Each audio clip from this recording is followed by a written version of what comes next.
Hello, Prudential Sales Executives, for our video message of the week. All right, this week's message is entitled 3 Tips to Help You Achieve Necessary Price Reductions.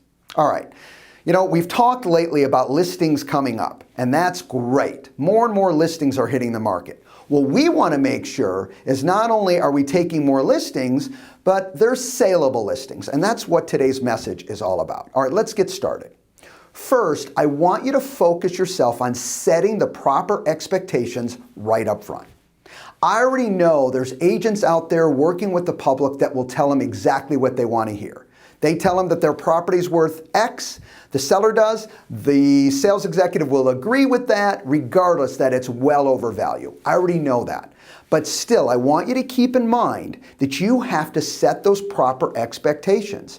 If you're willing to take that listing overpriced because you're focused that you're going to get price reductions over time and there's motivation within the seller to sell, that's fine. Then you're going to do that. But a couple tips along those lines, or one key tip, is you've got to stay really close to that seller. You got to communicate on an ongoing basis because you don't want that seller to feel you were just waiting for the price reduction. So you got to communicate on an ongoing basis with them all the way through that price reduction so they don't think it's because you weren't following through on the commitment you made. Now, this next tip really will help you with number 1 as well.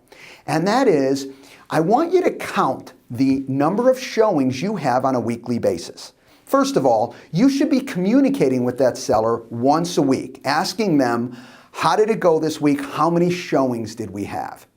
And 2 aspects around this. Number 1, you need to determine the number of showings based on your price range, based on the home, the area. How many showings should you be getting per week? The number I've always used, and again, this can adjust based on price range and home, is about 2 to 4. Maybe it's a little bit less if it's a higher price home. Maybe you expect more, because it's really in a great price in an area that has a lot of showings.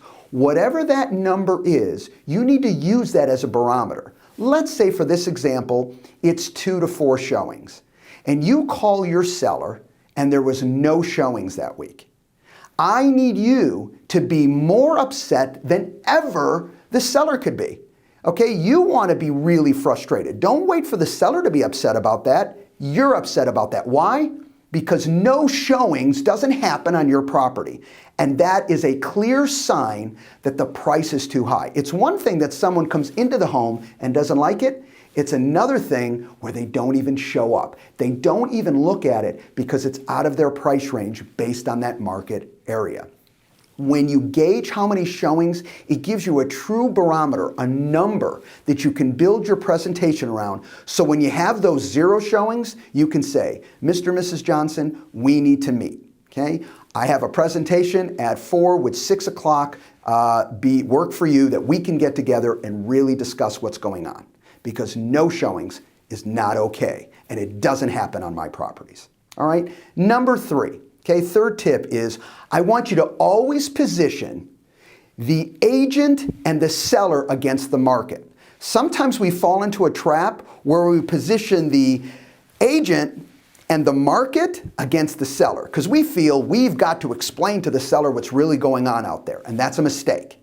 What you really need to do is you and the seller need to understand what's going on in the market. Remember, just because something happens in the marketplace and it will control where the price needs to be, doesn't mean we always agree upon, what's going on. Have you ever had an appraisal come in low and with all your feeling inside and passion you felt that is not a fair appraisal?